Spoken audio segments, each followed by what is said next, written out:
interessantes para os fundamentos da ciência, da matemática, da lógica, da química.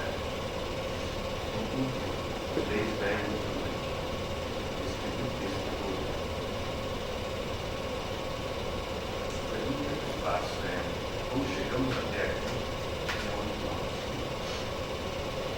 Bem, onde estamos? Estamos a um passo, mais uma vez, de perder a democracia num Estado com um grau mínimo de liberalismo, onde a liberdade de ir e vir, liberdade mínima ou negativa, da liberdade de expressar-se na busca pela realização de ideais e valores, liberdade positiva, tem ainda o fundo externo. Novamente, mais estúpido populismo totalitário, que despreza as regras democráticas, alastrou-se pelo país, um movimento que parece ter como inevitável desfecho a violação do respeito à liberdade dos cidadãos. Chegamos ao ponto mais baixo do ataque à liberdade na história brasileira, quando um dos líderes da Ku Klux Klan identifica-se como candidato e lidera,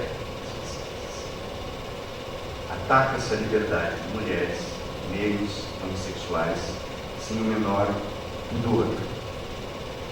No dia que chegamos ao ponto em que a dignidade humana para muitos nada vale, e que novamente uma possível ditadura é uma ameaça real. Passos largos rumo ao conhecido trágico desfecho foram dados. Mais uma vez, uma imprensa visível, um empresariado sem qualquer compromisso com princípios políticos liberais, um centro político vácuo, um judiciário incompetente, uma esquerda que superestima sua força, unida por vezes a uma esquerda delirante, e um grupo grande de militares que acreditam em variações do tenentismo messiânico, que os levam à beira do abismo. Todos esses elementos, é óbvio, já estiveram presentes em todos os momentos de instabilidade institucional. Cada um dos personagens que eu mencionei mereceria um tratamento detalhado. Nós precisamos encontrar ainda nessas últimas semanas de democracia capenga um papel possível, realista, para cada um. Isso, contudo, não será possível fazer aqui. Vou me ater ao essencial. Vou começar com as duas maiores conquistas da democracia brasileira recente, a saber, os dois partidos políticos que se mostraram capazes de, pelo menos, administrar o país, dando-lhe alguma direção e o sabor distante da construção de uma grande nação. Evidentemente, falo do PSDB e do PT, os partidos que administraram um Congresso sempre fisiológico. Não existe democracia sem partidos com um programa razoavelmente claro. E esses partidos cumpriram essa função. Além disso, controlaram duas heranças malditas de um modelo autoritário vigente entre 64 e 85. Uma inflação de mais de 200% ao ano e uma desigualdade social profunda e nefasta. Esses partidos não conseguiram, contudo, implementar um sistema político razoável, reformar o escandaloso sistema judiciário e seu sistema previdenciário. Tampouco conseguiram reformar as Forças Armadas e seu sistema previdenciário. E tampouco o sistema tributário injusto, caótico e assim por diante. Não vamos, contudo, culpá-los por isso, certamente não sem antes culpar o sistema político que exige acordos desonrosos na formação de coalizões em uma Câmara de Deputados, onde nenhum desses partidos, em nenhum momento, chegou ao menos a uma quinta parte do número exigido. Sim, temos um sistema político que favorece a corrupção, senhoras e senhores, quase a exige, de qualquer modo, Itamar Franco, FHC, Lula e Dilma servirem de peneiras mínimas e evitaram o controle político que o assim chamado baixo clero poderia exercer por completo. Hoje está claro, um dos representantes mais baixos do baixo clero está prestes a eleger-se. Bem, o erro institucional grave nesses anos talvez tenha sido um só: a introdução da reeleição, algo feito pelo governo FHC. Não porque a reeleição seja ruim em si, mas porque foi criada casuisticamente, uma vergonhosa manobra contrária à nova Constituição. Não se mexe com a lei dessa forma. Erros políticos, contudo, foram inúmeros nos últimos anos. Vou listar alguns. É claro que erros são inevitáveis em qualquer atividade humana, mais ainda na política, mas é salutar que estejamos atentos a eles se quisermos algo melhor em algum futuro distante. O PSDB, sabemos, consolidou a política econômica implementada no curto, mas muito importante, governo de transição em Itamar Franco. Depois de muito tempo, a inflação era controlada e uma das heranças malditas do regime militar foi finalmente deixada para trás, pelo menos em sua forma mais aguda. Depois de 2 mandatos, contudo, o PSDB virou oposição. Em grande medida, o partido perdeu-se nessa função. Em 2010, para o meu espanto, Serra lançou o malafaísmo dentro do partido, referência a um pastor. Fez uma aliança com setores que pregavam o suposto perigo da suposta venezuelização ou cubanização do Brasil, colocado em xeque a dignidade de homossexuais e tinha uma espécie de fixação com o suposto perigo de uma lei que tornasse legal o aborto. Assim, já em 2010, o PSDB deixou todos aqueles comprometidos com o liberalismo político de olhos arregalados. Essa aproximação com o malafaísmo foi acentuada na campanha de 2014 com o então candidato Aécio Neves. Vale lembrar que o candidato líder das pesquisas hoje queria ser o vice do mencionado senhor. O malafaísmo do PSDB, contudo, foi desenvolvido de modo mais contundente quando Aécio, em um vergonhoso ataque ao liberalismo político, não aceitou o resultado das eleições e se inaugurou o ponto mais baixo da história política desse partido, pois o levou a apoiar Cunha em seu catastrófico desmonte do governo Dilma, com pautas bombas e, por fim, com uma farsa legal conhecida como impedimento. Por fim, o PSDB vendeu sua alma ao malafaísmo, cujo maior expoente hoje é aquele candidato do PSL, o maior inimigo do liberalismo político na história recente do Brasil. Temos, contudo, algumas indicações, quem sabe, que vários de seus membros entendem por fim, de algum modo, o perigo atual. E, por sua vez, elegeu Lula em 2002 com o discurso da herança maldita de FHC. Bem, de fato, o segundo mandato de FHC não foi bom. Havia um certo descontrole nas contas, uma ameaça inflacionária, uma estagnação econômica e o ritmo de queda da indigência e da pobreza extrema havia diminuído em comparação com o primeiro mandato de FHC. Mas era ainda muito bom, considerando os dados historicamente. Incrivelmente, o discurso da herança maldita nunca mais saiu da boca do partido. Quando um pouco de bom senso deveria ter revelado que a maldição era antiga, que a situação econômica mundial muito explicava o sucesso econômico dos governos de Lula.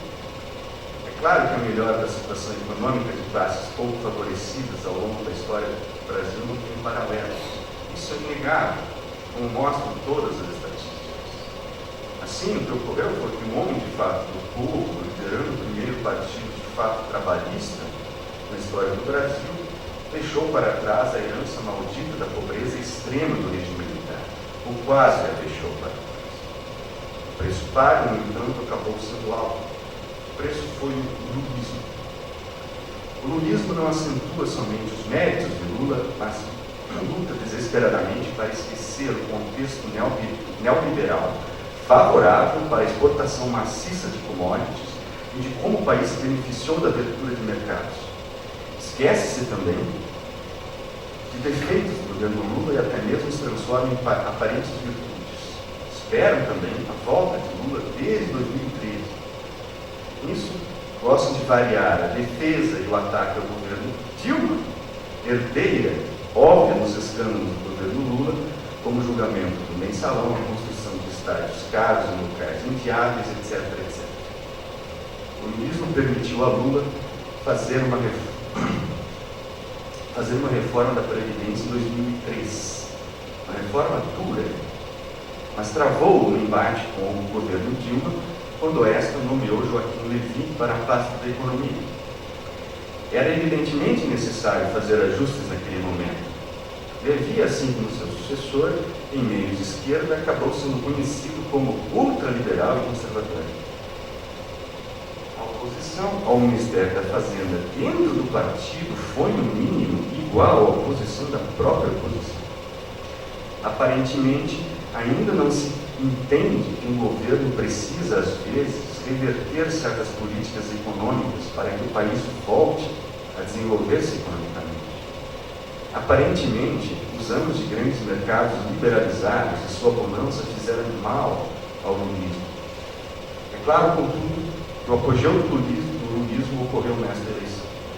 A irresponsabilidade de mantê-lo como candidato, mesmo que preso, ajudou em muito a nos trazer até aqui. O lulismo, nesse ano, sabotou possíveis alianças e parece incapaz de criar alianças. Falei dos defeitos do PSDB e do PT, mas gostaria de dizer novamente, pois isso é muito importante, que esses dois partidos representaram os dois grandes avanços da nossa história democrática recente. Como já disse, conduziram o país e tinham visões de país. Representavam a possibilidade de futuras construções mais arrojadas. Os méritos desses partidos, assim, são maiores que seus muitos defeitos. Se passeássemos à direita ou à esquerda desses partidos, encontraríamos outros defeitos, a meu ver, muito mais graves. Encontraríamos variações do movimento caótico de 2013, onde militaristas, torcedores da seleção brasileira, black blocs, desfilavam orgulhosos e se posicionavam contra tudo que está aí. Tudo que estava ali era, no final das contas, a democracia. E estar contra tudo significa, em última instância, posicionar-se contra a própria democracia. Principalmente quando a marcha incluía número expressivo de pessoas que queriam, vejam só, a volta do regime ditatorial. Exigir uma ditadura é evidentemente uma insanidade. Mas, por outro lado, exigir uma democracia radical, quando não funcionam instituições básicas de qualquer democracia, é uma irresponsabilidade também. Não quero entrar aqui em discussões de esquerda, mas é preciso apontar a possível raiz de certas controvérsias ocorridas recentemente na província de São Paulo, uma vez que até aquilo que parece razoável esconde um pouco razoável. O Fausto vem defendendo mudanças na esquerda, particularmente no PT, como qualquer pessoa razoável, a meu ver, poderia fazer. Em um artigo que aparenta ser muito razoável, ele diz algumas obviedades sobre o seu candidato e como ele deveria ampliar alianças, assumir erros cometidos pelo partido relacionados à corrupção e assim por diante. Até aí, tudo certo. Isso é dizer o óbvio. Contudo, ao justificar sua visão contra aqueles que ainda nutrem alguma suposta simpatia por variações de totalitarismo ou algo mais ameno, como uma defesa quase conspiratória do lulismo, como segundo o autor do Faz Marinheiro Chauí, o autor afirma, eu cito, a bandeira da esquerda não é só a igualdade, é também a liberdade, sem o que algumas das figuras mais sinistras da política do século XX teriam sido representativas do pensamento progressista. Eu não quero entrar aqui na questão de quem é progressista, se ditadores de esquerda ou ditadores de cunho marxista eram de fato progressistas, etc. De modo geral, pode-se concordar com essa afirmação sobre o pensamento progressista. Mas eu me pergunto, como assim é também a liberdade? A bandeira da esquerda não é só a igualdade, é também a liberdade, diz. Aparentemente, alguns preconceitos históricos impedem o citado autor de entender que a liberdade não é algo que vem depois da igualdade. Não se negocia a liberdade. totalidade. Não se pode nem mesmo pensar em igualdade sem ela. Que tipo de igualdade, afinal, faria sentido sem a liberdade ampla, absoluta? Pergunto-me, em que mundo vivem os nossos intelectuais? Bem, pergunto-me também em que mundo vivem nossos empresários pseudo-liberais que não sabem que nada pode ser mais contrário ao liberalismo político e econômico do que um modelo autoritário? Bem, existe algo comum aqui. Todos vivem no restrito mundo das classes sociais com algum dinheiro. Como no passado, um grupo enorme de doutores e pseudo-liberais, com seus discursos tão vazios quanto pomposos, subestima o estado catastrófico em que nos encontramos. Isso é absurdo, mas não é de todo incompreensível. A pouco empreendedora classe endinheirada e a classe média não perdem, no final das contas, suas 30 moedas de prata, com a instabilidade e o autoritarismo. E o fazem, claro, como se a liberdade não fosse um elemento mais essencial do que o ar que respiramos. Essa classe, o espelhamento do fantasma que assombra toda a nossa história, o manésismo. Manés são os bacharéis incapazes de colocar o Brasil no único trilho certo e estável desde o século XIX. Vale ganho barato. Troca-se a democracia e o Estado liberal por visões delirantes de país e viagens à Europa e aos Estados Unidos. Miami, nos casos críticos de mau gosto, diria, e pela ignóbil apreciação de culturas que muitas vezes não entendem e, no fundo, nem mesmo respeitam. São também arrogantes ao extremo. Dizem que o povo é ignorante, quando eles e suas linhagens dirigiram o Brasil desde sempre, nunca disfarçando sua incompetência, e uma vez ou outra disfarçando sua falta de respeito pelo solo urbanismo. Pensem-se espíritos europeus presos a corpos brasileiros. No final das contas, são tristes, arrogantes em sua ignorância, e sérios à alegria criada que caracteriza esse povo, muito mais que a liberdade. Ocorre que as pessoas que dirigem o país em todos os poderes e suas instâncias são majoritariamente formadas em nossas universidades. Sendo assim, não podemos deixar de observar que a universidade tem alguma coisa a falar. O que mais me preocupa nesses dias é um certo discurso presente na universidade, um discurso que não enxerga suas consequências. Ouve-se falar com frequência, e muita frequência, que as coisas são relativas, pontos de vista determinam tudo, e que não existe tal coisa como a verdade. Diz, de um modo ou de outro, talvez por modismos de França, ou supostos ensaios de filósofos como Nietzsche, que a verdade é relativa. Se assim fosse, senhoras e senhores, não poderíamos alegar que grupos poderosos espalham notícias falsas, isto é, que certas pessoas não dizem a verdade. Seria, evidentemente, contraditório. E sim, de uma contradição seguem-se mais falsidades, como qualquer curso de lógica elementar. E sim, entre as críticas feitas ao discurso totalitário em voga, deve-se criticar a inconsistência do mesmo. Presumivelmente, hoje, aquilo que justifica o gasto público em universidades em qualquer parte do mundo é a estratégica produção do conhecimento. É o domínio do conhecimento que garante a certos países o controle de mercados e o controle cultural. Nesse ambiente de criação de conhecimento, é também formada a burocracia dirigente em grande parte daqueles que controlam o setor privado.